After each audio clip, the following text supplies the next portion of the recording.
એટલે અત્યારે ત્યાંના રહેવાસીઓનો એવો મને સવારે ફોન આવેલ કે ભાઈ અમારા નળ કનેક્શન કાપી નાખે છે અને સ્વાભાવિકપણે અહીંયા ચૂંટાયેલી પાંખને આ કોઈ ઘટના કે જે કઈ કાર્યવાહી થવાની હતી એની માહિતી ન હતી અને ચોમાસામાં આવી રીતે નળ કનેક્શન કાપવામાં આવે તો લોકોને પણ મુશ્કેલી થાય એટલે તુરંત ત્યારે કાર્યવાહી અટકાવવાનો આદેશ આપ્યો છે અને માહિતી લઈ અને અત્યારે બધા રહેવાસીઓ આવ્યા એના આધારે માહિતી પણ અમને મળી છે.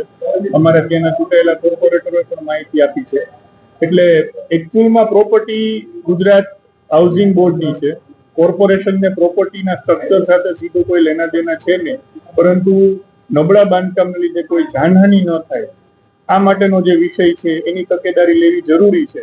એટલે એના માટે જે લોકોનું એફિડેવિટ માંગ્યું છે એફિડેવિટ આપી દેશે, એના આધારે નક્કી કરશું કે કોના મકાન ઉપર કઈ કાર્યવાહી કરવી. તમામ જગ્યાએ આ પ્રકારે નળ કનેક્શન લાઇટ કનેક્શન અમારી ચૂંટાયેલી પાંખ દ્વારા દરેક સૂચના નથી અપાતી હોતી, કારણ કે એડમિનિસ્ટ્રેટિવ પાંખ એની રીતે આકલન કરીને કામ કરતી હોય છે. ચૂંટાયેલી પાંખનો સમય મર્યાદા નિશ્ચિત હોય છે એટલે બદલાતી રહેતી હોય, એટલે જૂની બોડીનો કોઈ નિર્ણય લેવાનો તો કદાચ નવી બોડીને ના ખબર હોય, પરંતુ વહીવટી પ્રક્રિયા છે અને હંમેશા લોકોના હિતને ધ્યાનમાં રાખીને અમે કામ કરતા હોય છે, માટે અત્યારે આ નિર્ણય લીધો છે. હવે આ લોકો કેટલો સમય આપશે?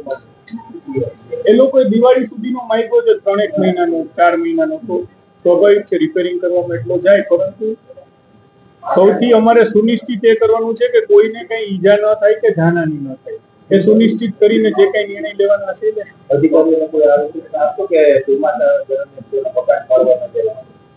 સ્વાભાવિક છે મકાન ન પાડે એવો સુપ્રીમ કોર્ટનો પણ ગાઈડલાઈન છે.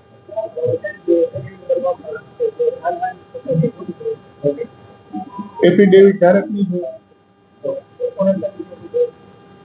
કોર્પોરેશનની બનતી હોય તો કોર્પોરેશનની થાય. અમારો પ્રશ્ન એ છે તમામના વીજ કનેક્શન કાપશો કે પછી અધિકારીઓ પોતાની મનમાની ચલાવી રહ્યા છે? કેમ કે આ પ્રકારે હિંગરાજનગર થકી અત્યારે આ બીજી આ તો ચાલુ જ રહેવાનું છે.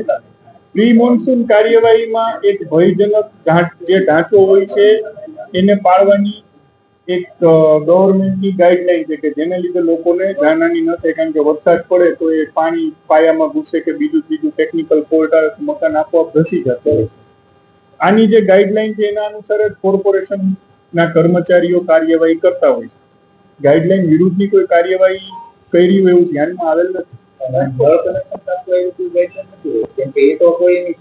નળ કનેક્શન મકાન પાડવાના હો, મકાન પાડવાનો નિર્ણય થયો હોય તો સ્વાભાવિક છે કે એમાં રહેતા લોકો છે એમને બહાર દેવાની, એમનો માલ સામાન ફેરવવાની બધી કાર્યવાહી કરવાની હોય છે. એના આધારે કરેલી કાર્યવાહી હોવી જોઈએ. એક્ઝેક્ટ માહિતી નથી મારી.